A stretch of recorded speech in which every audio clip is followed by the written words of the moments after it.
Welcome back to our city. I hope everyone enjoyed their Thanksgiving and wish everyone an enjoyable holiday season as we move through the month of December. A few things going around the city of Elizabeth this week. On Tuesday, November 27th at 5 o'clock, I'm going to attend the Elizabeth Avenue Partnership's annual tree lighting ceremony. This is held at Union Square Plaza in the city. This festive evening will include holiday music, refreshments, and naturally, a visit from Santa Claus. The rain date for this event will be December 5th. For more information, you may call the Elizabeth Avenue Partnership at 908-965-0660. And on Thursday, November 29th at 5:30 in the evening, we're going to attend the Midtown Special Improvement District. They will have a tree lighting ceremony. This event will take place at the pedestrian plaza located right next to the train station in Midtown. This event naturally features a visit from Santa, music, light refreshments, and for more information, please call the historic Midtown Special Improvement District at 908-355-9600. And on Monday, December 3rd at 6 o'clock in the evening, I'm going to join 5th Ward Councilman Bill Gallman Jr. He will have his annual 5th Ward tree lighting ceremony. If you don't know by now, we do a lot of tree lighting ceremonies in the city. And this event takes place at Woodruff Park, features holiday music, a visit from Santa, much more, some hot chocolate. If you need more information concerning this event or any other events, please call our Public Information Office at 908-820-4124. Now for this week's show, in the beginning, we have some special guests to join us. And I have to tell you, this is a program that was started years ago. We're going to learn more about it, but it's called Shop with a Cop. And I'm pleased to be joined by, first of all, Mr. Joseph McDonough in the City of Elizabeth Police Department. Joe, welcome to the show. Thank you, Mayor. And also Mr. Joe Volfman, Thank you, Mayor. who's a patient at Children's Specialized Hospital. Children's Specialized Hospital, and his mother, Liz. Liz, welcome. Thank you. So first of all, I want to thank all of you for taking the time out of your schedule to be here on the show. And tell us a little bit about yourself. Joe, we'll start with you. You've been on the police department how long now? Since you were 4? Been around you since I was 4. That's right. I met you when you were 4. That's why I was from a baseball player. Been a police officer for over 23 years now. On the PBA executive board for 14 years. Lived in Elizabeth for over 26 years. And you're in the traffic unit, right? That's right. Brian. That's Brian's in the traffic I knew unit. sooner or later you'd get us wrong. I knew I'd get you wrong. Brian's in the traffic unit. Yes, my brother Brian's in traffic. That's the mayor's favorite, as you can tell. And I'm assigned to the detective bureau. Okay.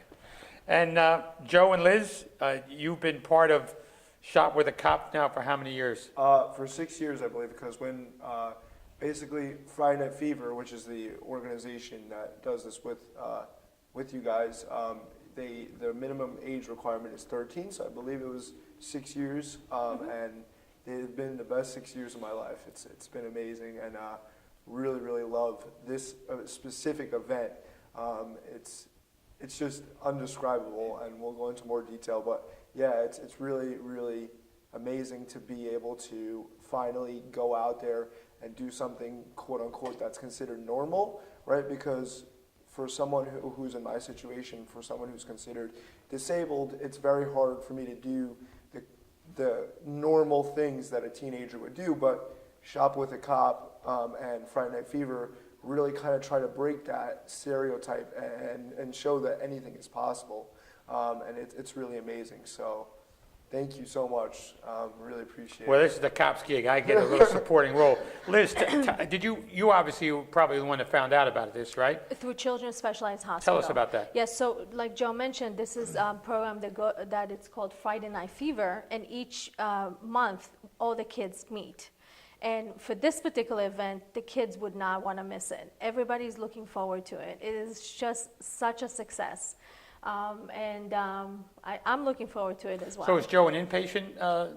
He used to be, he's an outpatient. We still outpatient because we do a lot of services Yep. there, physical therapy, occupational therapy. When we need to, we see the doctors there, but we're very involved with Children's Specialized Hospital. So Liz, what is As your patients. hometown? Springfield. Springfield, so you're Yes. Union County. I actually moved from Hudson County to Union County to be closer to Children's Specialized Hospital. Okay, Yeah. that's good. So 6 years, Shop with a Cop, the program took place. Joe, you've been involved for the 6 years. Was this your creative idea? Did you pick it up from somewhere else? How did it happen? How did it start? Yeah, I'll take some of the credit. It started with Elizabeth resident Nancy Kaznecki, who worked at Children's Specialized Hospital. She called me up one day saying that Children's Specialized Hospital was looking to take a handful of children shopping at the mall. And if I would get a couple officers to volunteer their time, or how do we go about getting officers just to escort them around.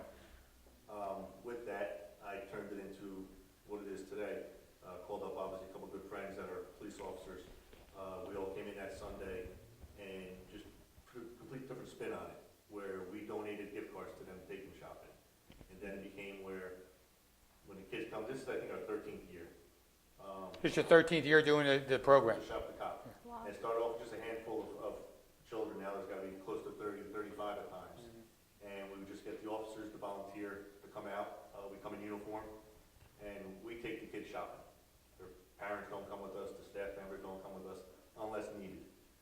It's a chance for us to interact with the kids and give them a chance to just be away from the daily routine and help them go shopping for. So Joe, is there an age group, minimum or maximum for this program? I believe the age minimum is 13, and I think Maximum the probably maximum is 21. 21. Yeah. Okay, Yeah. so you're going to We've age got a out couple soon, more. huh? Well, I'm 19, but yes, I'm going to probably age out, and I'm going to end up volunteering for Friday Night Fever as well, because I'm a volunteer in children's itself, so I might be a volunteer. So it might be.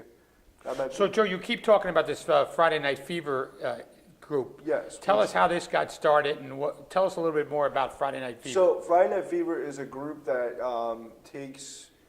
We meet once a month, and they take a bunch.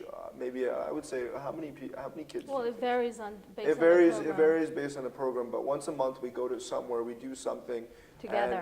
and it's a Yeah. group of kids who have different disabilities, varying, from all of them really. And it's really nice to be with people who are like you, and have that social aspect of being able to not worry about all the medical things that are going on in our life, all the doctor's appointments, all the things that make us different, and for once come together and really just not worry about our differences. So Joe, what are some of the things you do on a Friday night?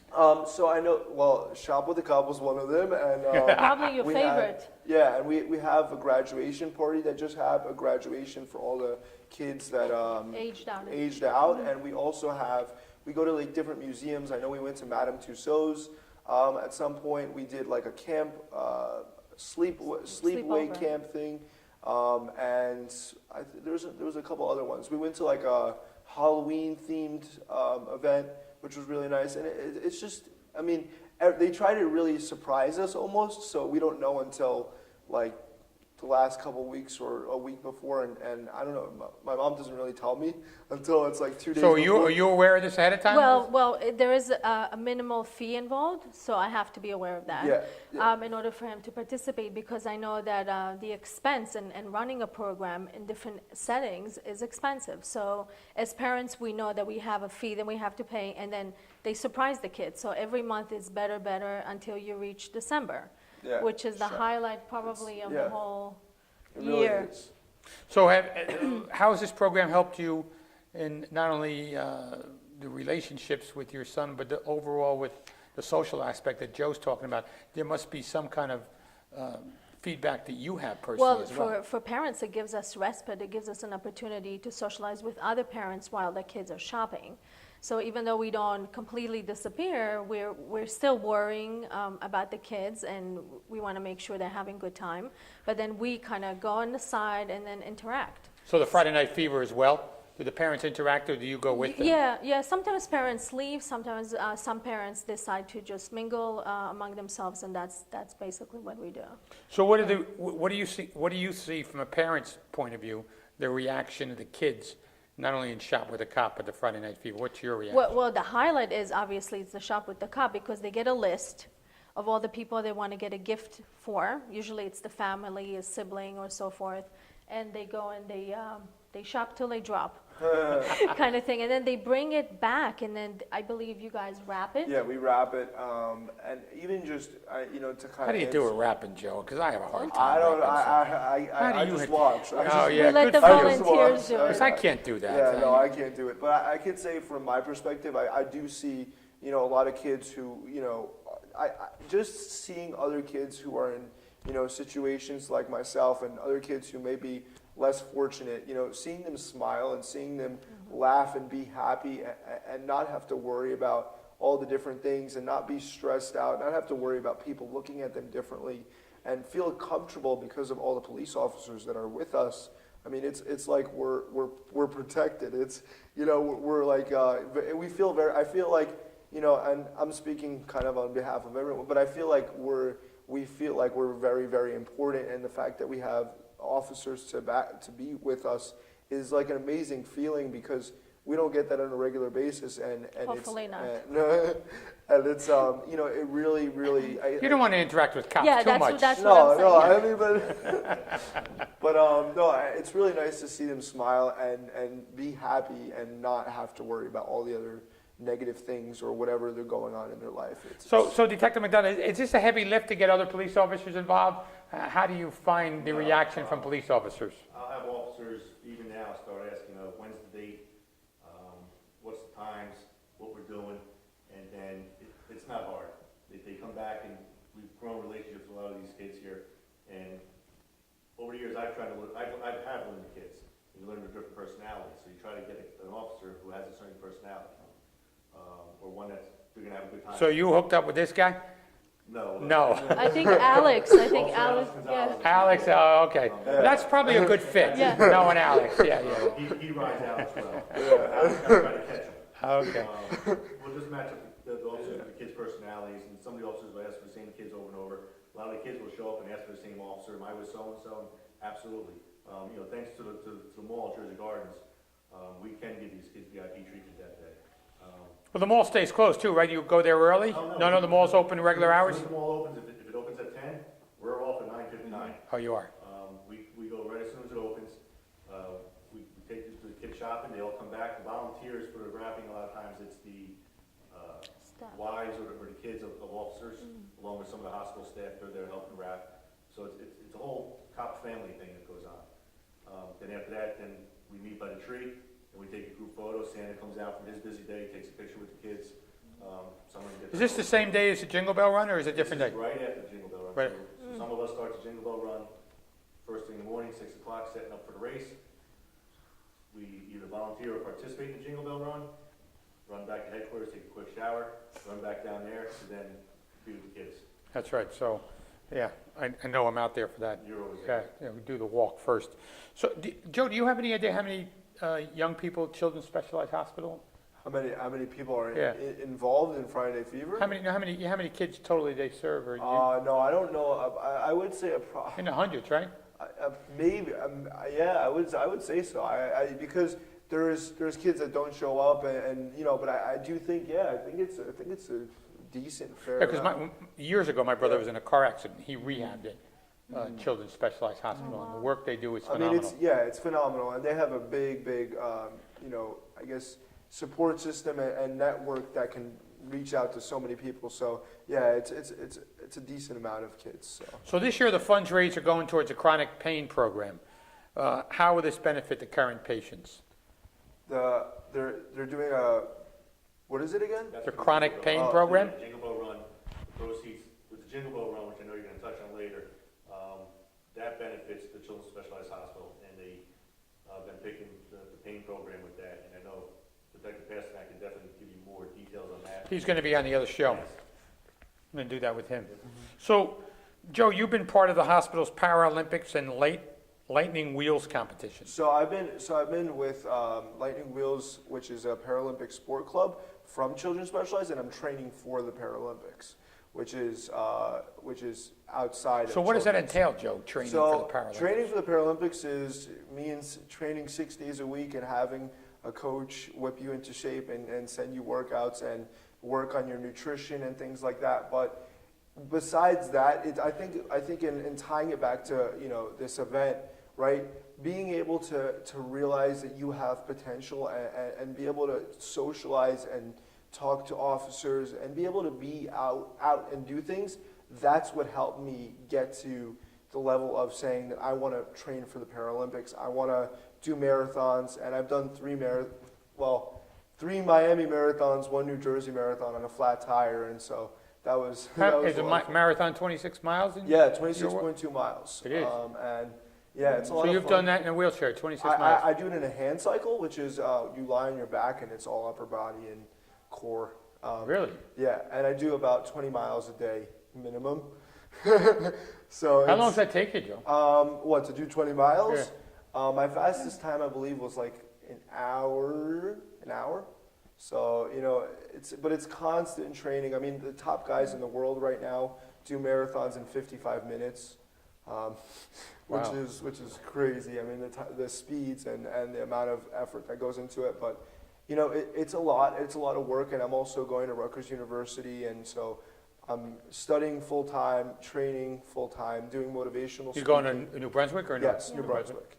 And so it's a lot of fun, but it's all about, climbing out of my shell, expressing myself, and standing out even though I sit down and representing, Great quote. Thank you. Yeah, no, that's my favorite quote. I was going to say you. And I always say that we're all born 100%. It's just distributed differently, right? So just because we might be sitting in a chair, just because, a person has a disability or maybe look different or act different, doesn't mean that they're not 100%. And, it's all distributed differently, and people have strengths and weaknesses, and we just have to really, hone in on that and pursue and do what we love to do. And I think, this event specifically helped me realize that anything is possible, right? Being able to just take these kids no matter what and have the capabilities and ability to go and shop like a normal person really opens your eyes as to what possibilities there are with the right support system. And thanks to Elizabeth PD, I mean, that's what it is. So. Joe, I want to thank you for taking the time to join us on the show. Thank you. I really appreciate it. Yeah, And you I were love great. talking, but No, I couldn't figure that out, Joe. No, but Yeah, thank so you. thank you Mom, so Liz, much. thank you very so much. Thank you for I having appreciate you us. taking the time, Detective McDonough. I look forward to seeing you, not only the Jingle Bell Run, but the Shop with the Cop as well. awesome. Please stay with us after these messages. We're back with more with folks from Amber Court here in the city of Elizabeth. Do you need affordable health insurance? The health insurance marketplace is the best way to find coverage. Open enrollment is here and ends on December 15th. To apply now, visit www.healthcare.gov.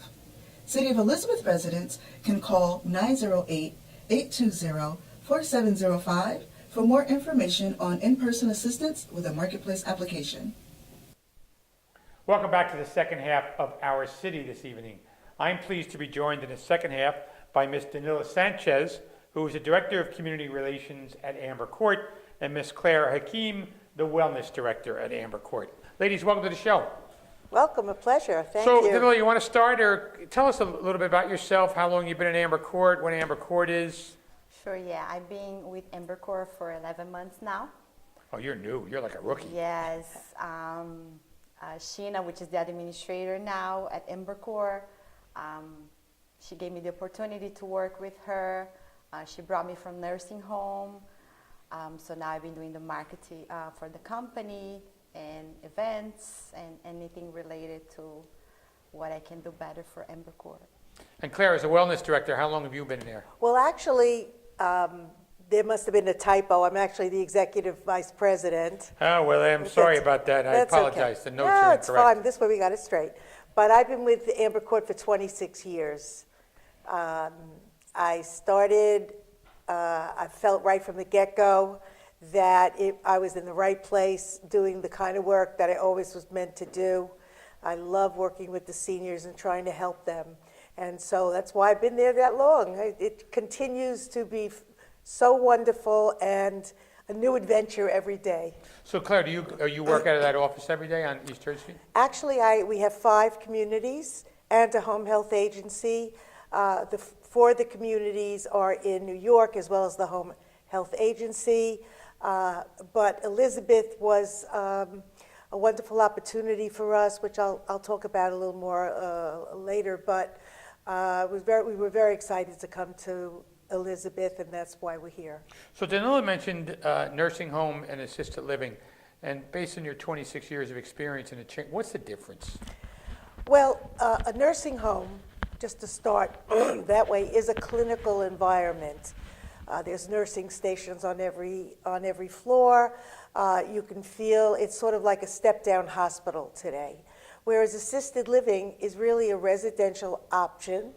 It's very hotel-like, but it has all the clinical underpinnings so that you come there, you have a social life, you come and go as you please if you can, and you are able to join recreation and go to the dining room for 3 meals. You get your laundry done, you get your apartment cleaned.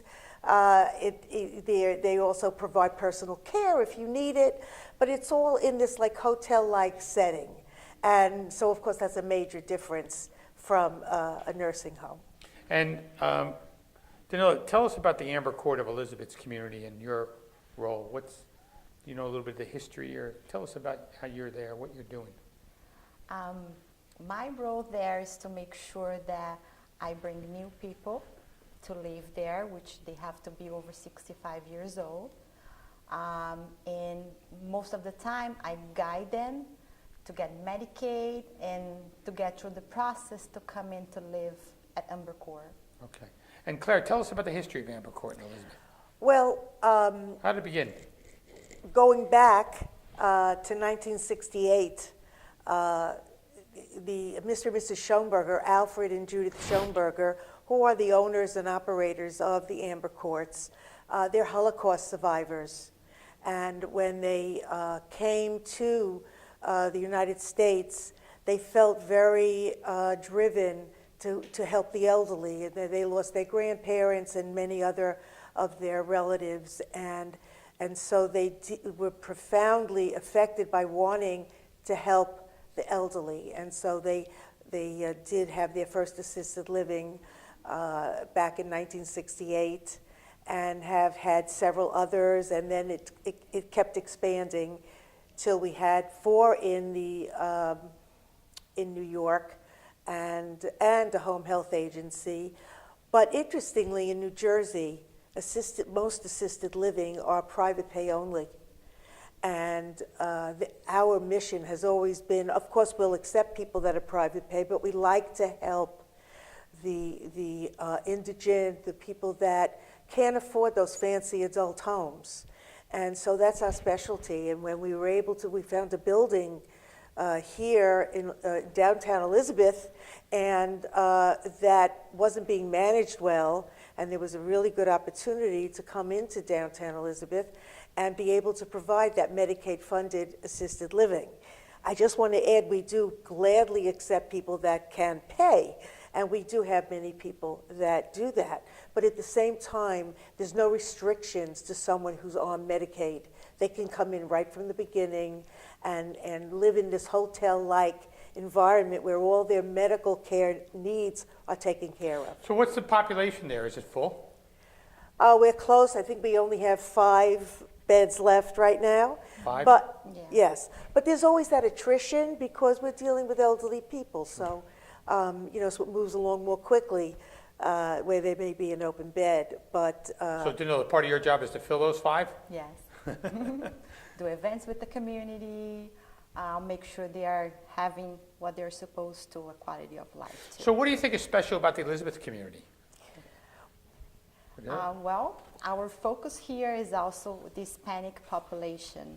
So we have a lot of Hispanic people, Portuguese people around here that they don't even know the services that they are entitled to. So I have the opportunity to tell them that they can have services that we can provide. And the location, do other locations have like a downtown area right at town? well, for us, it was very exciting. You know, we like to be part of the fabric of a community. And, you've been wonderfully supportive as well. And we always enjoy, Danila's been great at making events and bringing the public in. And we've done that right from the get-go. But, the revitalization of Elizabeth was very exciting for us to, like, step right into a wonderful happening of a beautiful town with that kind of history. In fact, the building that we were in, we call it Amber Court of Elizabeth. However, it was the Carteret Elizabeth Hotel back in the 1920s. And while I don't think it achieved landmark status, it's very much like a landmark building. And we're proud of that. And in fact, we have some residents that were married at that hotel. So, that was really exciting for us That was as a well. hot spot. There's pictures in City Hall of some of the big dinners that were held there, some of the political dinners. Yes. Some of the other things. And Hubert Humphrey took a phone call there in 1968 from Lyndon Johnson to let him know that the Tet Offensive was beginning in the Vietnam War. That's where Hubert Humphrey was at that time in 1968. Well, we have to put that out because Sure. I didn't even know that, Yeah, and that's a little- that's very, If you, very, some of the history books will talk about Hubert Humphrey and where he was when yes. the Tet Offensive started, and he had to notify the vice president. He was at a fundraising dinner there for the Democratic Party that evening with a lot of the local people in 1968. Beautiful. So Danila, you talked about the community involvement. You go everywhere that we have I events. go everywhere. So tell us about some of the community involvement of Amber Court. As saying, I go everywhere. I go anywhere in New Jersey. Even I get some referrals sometimes from New York, and then I guide them through the process to come to New Jersey. But I go to seniors building, I go to assisted livings, I go to nursing homes, I go to people's house, I go to many different places. So Danila, the typical person that will move into Amber Court, you said 65. Is it a local person? Do they come from elsewhere, out of the county, out of the They state? come from anywhere, yes. I get people from Perth Amboy, I get people from Piscataway, from anywhere. And tell us about the Medicaid waiver, the affordability issue, Claire. You were working on? Well, that's also part of what we were excited to be able to bring. I just want to say that Danila is wonderful, and we're very happy to have her. And in fact, Sheena De Silva is our executive director administrator. She was the marketing director before, and we promoted her to be the executive director. So we love to give people opportunity as well. And the Medicaid waiver is a New Jersey vehicle by which they financially help a Medicaid individual to have to be able to access assisted living. Okay. And so it's a partnership between New Jersey and assisted living to create that affordability so that someone can, in fact, live in assisted living, which, again, can be very expensive. And here they have that pathway through that Medicaid waiver, which is available in New Jersey, to come live in our type of environment. So before we close, tell us about the amenities in Amber Court inside the building. Well, there's 3 meals a day in our beautiful dining room, laundry, housekeeping, personal care, activities all day long, and medical care, so that the primary care physician comes to us so that someone doesn't have to run around in the community. We have a nursing supervisor who's always attentive to watching everything that's going on, friendly, Hispanic-speaking, and other home health aides, special medication staff that's trained specifically to make sure everyone gets a timely, appropriate medication. And it's all coordinated in a way in which they feel like they're, again, living in an environment that's social. The focus is on their well-being, for them to be independent if they can. If not, we help them. And so what we love most about putting everything out there is that we want people to feel like they're in a family, that they're being loved and cared for, that it's quality, and that they are important. Well, I can tell you in all my trips to Amber Court, you get that sense. You get that sense of a committed staff and a committed personnel office that really works with the people who live there. Thank you. Thank So you I want to so thank much. the two of you for taking the time to join us on the show. Thank you, you Claire. so much. A Thank pleasure. you very much. Can I- Thank you. Can I shake your hand? Yeah, of Thank course, you. Claire. Thank you. Thank you. Okay, thank you. I want to thank Ms. Danila Sanches, Ms. Claire Hakim for joining me on the second part of the show as well as Detective Joseph McDonough, Joe Wolfman, and his mother Liz Wolfman, in talking about the Shop with a Cop program that will be held at Jersey Gardens Mall in December. Thank you for joining us, and we'll see you next week on another edition of Our City.